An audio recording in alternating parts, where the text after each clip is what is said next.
فرمائے قال رسول اللہ صلی اللہ علیہ وسلم چو فرمائے رسول اللہ صلی اللہ علیہ وسلم ما احدث قوم دی ایجاد کړي قوم یا قوم بدعتن یا بدعت یا قوم بدعت نه دی ایجاد کړي په دین کې معنی په دین کې یو نوې طریقه نه درایستلې الا مگر رفع مثلها مگر پورته سي ده په مثل د دې بدعت باندې من السنت سنت څه معنی نبی اسلام هر قوم چې په دې دین کې بدعت راوېستي خامخا به دغه په ذریعه باندې د بدعت په ذریعه باندې یو سنت چې کوم دی هغه پورته کېږي نو بدعت چې دې راوستي سنت به خامخا ځي فتمسک نو اوس نیول بسنت په سنت باندې خیر دا ډېر غوره دي من احداث بدعت تر پیدا کولو تر ایجادولو د بدعت باندې دغه بدعت دلته حسنه مراد دی موږ ویل بدعت په دوه قسم دي یو بدعت سیئه دي یو بدعت حسنه دي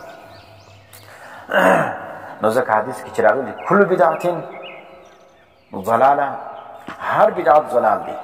وینئ نو دا بدعت سیئه شي ځکه بدعت په لغت کې څه ویل کېدي هر هغه نوی کار او په شریعت کې امام نووي صاحب تعریف کړی و هغه وایي بدعت چې کوم دی احداث ما لم یکن فی عهد رسول الله صلی الله علیه وسلم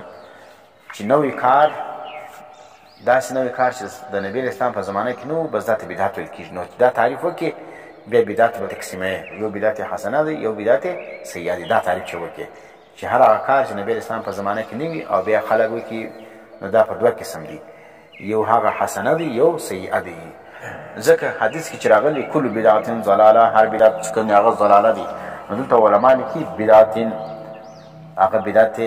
چیش مراد دی بدعت سیئه مراد دی کل بدعت سیئه ضلاله هر بدعت سیئه دا ضلالت دی نه چې هر بدعت دا چیز دا گمراهی ده بلکې بدعت چې سیئه وي بد وي هغه بد د هغه ته وایي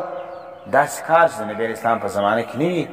او د شریعت د اصولو چې کوم دی هغه مخالف وي د قواعد شریعت مخالف وي په پوهېږې